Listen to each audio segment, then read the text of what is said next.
কনসেন্টের জন্য পাঠানো but SSC এখন কিন্তু কনসেন্ট দেয় মোর দ্যান 6 মান্থ সেক্ষেত্রে আমরা কি করবো মোর দ্যান 8 মান্থ হ্যাঁ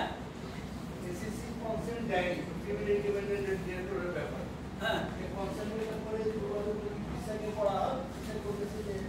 আমরা এটা under process more than 8 month আমাদের কনসেন্ট চাওয়ার সময় সেক্ষেত্রে আমরা কি করবো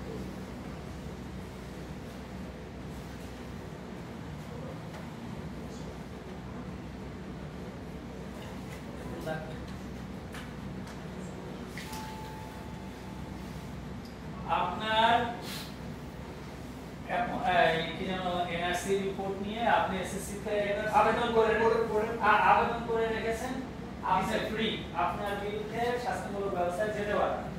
আপনি আবেদন করেছেন প্রসেস আছে আপনি যদি এটা সে কি করতো রিগ্রেট করে দিত কনসেন্ট না দিয়ে বলতো যে এটা হবে না তাইলে আপনি নিয়োগ দিতে পারেন না কথা প্রশ্ন আসে তার আগে তো আপনি সে এটা বলতে পারেন এখন আমি তো তাকে বলে বসাতে পারবো হ্যাঁ এই ক্ষেত্রে করা আবার আপনাকে ওইখানে যেতে হবে স্যার আমি ওটাকে বোর্ডে সাবমিট অ্যাপ্রুভাল দিতে বলা আছে না কনসেন্ট না পাওয়ার আগে আপনি এই বোর্ডে না বসানো উচিত আমি আগেই বলছি আপনি কনসেন্ট পাওয়ার পরে করুন এইটা এই সিকিউরিটিজ এন্ড এক্সেন্স স্যার একটা মানে আপনারা যে কন্ডিশন মানে চান যে কজন ফিমেল ইন্ডিপেন্ডেন্ট ডিরেক্টর কমপ্লাই করা হয়েছে নাই সেক্ষেত্রে আপনি কি কমপ্লাই করবো না নন কমপ্লাই করবো আপনি ওইখানে বলে দিবেন যে আমার এটা আন্ডার প্রসেস বিসেট এখন আমার কাছে তো আন্ডার প্রসেস কোনো ডকুমেন্টও নেই আপনারা যে আন্ডার প্রসেস আপনি চিঠি আছেন আপনি চিঠি জমা দিয়েছেন না চিঠি জমা দিয়ে রিসিভ কপি আছে আপনি বলবেন আপনি বলে দিন রিসিভ কপি দিয়ে আমি এটা মনিটর আমার কাছে বলে আপনি যে আন্ডার প্রসেস করুন আমাদের ডকুমেন্ট দেন এই যে আমি আমারটা দেখাচ্ছি পাশে বলতেছে বিসেট বলছে তার ডকুমেন্ট দেন একটা কোশ্চেন ছিল স্যার এইটা সলিউশন আমার কাছে খুব কঠিন আপনার কথা হলো আপনি নন কমপ্লায়েন্সে পড়বেন যদি যতক্ষণ পর্যন্ত মনিটর তো অডিটর চাই মনিটর তো যে বলতেছে আপনি যে আন্ডার প্রসেস আচ্ছা প্রসেস বিসেক্ট আপনি দেন নাই ভাই আমি দিতে পারি যে সেইটাই না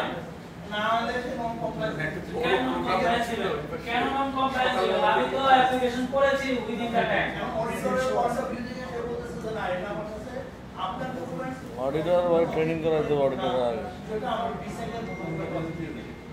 না এই কথা বললে তো হবে না তাহলে আপনি কাকে বলুন যে আপনি বিসেক্ট যোগাযোগ করেন কারণ অডিটরের দায়িত্ব কিন্তু ভেরিফাই করা you have to do verify the fact কারণ দেখবেন ওর ইয়েতে বলা হয়েছে ভেরিফাই করতে আপনি ভেরিফাই করুন প্লিজ গো টু ভেরিফাই কেমোদেরই সেটাও ভেরিফাই হ্যাঁ ভেরিফাই কেমোদের ভেরিফাই সেই রিপোর্ট সে আসলে করতে পারবে না সেটা পারবে না কিন্তু সে ভেরিফাই করতেছে আসলে আপনি কথা না যা তাহলে যে অডিটর কথা আমি সবকিছু চাইবো আমাকে পাইবো চাইলে আমাকে পাইবো হবে না ভেরিফাই করার কথা বলেছে আপনি ভেরিফাই করেন অডিটর তো ইন্ডিপেন্ডেন্টলি চিঠি দিতে পারে তো স্যার অডিটর চিঠি দিতে এখন অডিটরকে বিভিন্ন কোয়ালিফাইড ওপিনিয়নের ভিত্তিতে তাদেরকে আমরা তাদেরকে এখন ডাকতেছি তুমি বললা যে আমি এই ইনভেন্টরি ভেরিফাই করতে পারি তাহলে এটা কোয়ালিফাই করবে না ইনভেন্টরি ভেরিফাই করতে পারো না ইট ইজ ইওর কি ফল্ট ফেলিউর ব্যাখ্যা করো কেন তুমি করো না আমরা ওকে এখন টানতেছি আসো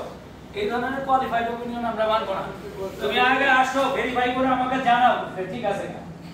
তুমি ম্যানেজমেন্ট কি নিছো আমি তো আমাকে জানি আমি তুমি শেয়ার হোল্ডারকে রিপোর্ট করো না কেপি স্যার এটা কি অ্যাসেসমেন্ট দিচ্ছে না কোয়ালিফাইড ওপিনিয়ন দিচ্ছে কোয়ালিফাইড ওপিনিয়ন দিচ্ছে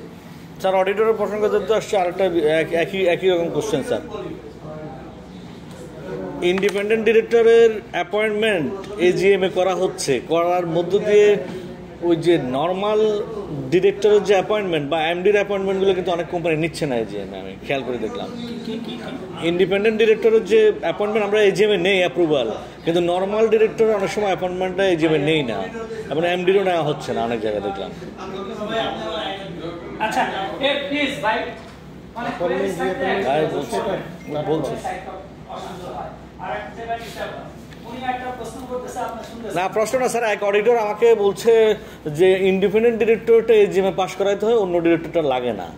তা আমি বললাম যে ভাই এটা কি বললেন, আপনি ইন্ডিপেন্ডেন্টটা হবে অন্যটা হবে না কেন? আপনি কোম্পানি আইন দেখেন, AGM এ অবশ্যই মানে অ্যাপ্রুভাল লাগবে শেয়ার হোল্ডার। আপনার বোর্ড রোটেট করে অন দ্য বেসিস অফ বোর্ডের কি সিনিয়রিটি। হ্যাঁ, ওটা তো 1/3 যাবে আর আরেকজন আসবে যদি তার হ্যাঁ, কিন্তু ফ্রেশ কেউ যদি অ্যাপয়েন্টেড হয় বছরের মাঝে, আচ্ছা হবে। আরেকটা হলো এটা বোর্ডের রিকমেন্ডেশনের ভিত্তিতে একজনকে নিলাম, AGM এ এজেন্ডা যাবে জি, জি। এবং এই এজেন্ডা অ্যাপ্রুভ হইতে হবে অবশ্যই। যে অডিটর বলছে সেটা তো তার বিষয় ভাই, এটা না না, মিসিং এবং কি মিসিংও আছে অনেক কোম্পানিতে, করছে না কিন্তু, অনেক কোম্পানি করছে না। এটা আপনার রেকর্ড আপনারা যদি দেখেন ভেরিফাই করেন পাবেন কিন্তু। আচ্ছা, এইটা তো কোম্পানি আইনের, তাহলে ওই ভালো কোম্পানি সেক্রেটারি নাই। আমরা কোম্পানি সেক্রেটারিকে কিন্তু বলি এই কমপ্লায়েন্স অফিসার, এই গভর্নেন্স এনশিওর করে কারা? কোম্পানি সেক্রেটারি, জি। তাই না? এরা তাদেরকে ধরাই দিয়ে যে কোম্পানি আইনের এই জায়গায় আছে, এটা করতেছেন। আসলে এই যে কোম্পানিগুলোতে কোম্পানি সেক্রেটারিকে কেন বলা হয়েছে যে একে নিয়োগ দিতে হবে, বাধ্য করা হয়েছে এই কারণেই, কিন্তু এই গভর্নেন্সটা আনার জন্য। ইভেন দেখেন কর্পোরেট গভর্নেন্স কোডে কিন্তু প্রথমেই আসছে যে বাংলাদেশ সেক্রেটারিয়াল স্ট্যান্ডার্ড, যেটা এটা ফলো করার জন্য। এটা কেন বলা হয়েছে? যাতে চার্টার্ড সেক্রেটারিরা কি করতে পারে, কোম্পানি সেক্রেটারি হয়, যারা এই কমপ্লায়েন্স গুলো ভালো বুঝবে। আচ্ছা, আমরা বোধহয় আর কোনো কোয়ারিজ না থাকলে এই লিস্টিং রেগুলেশন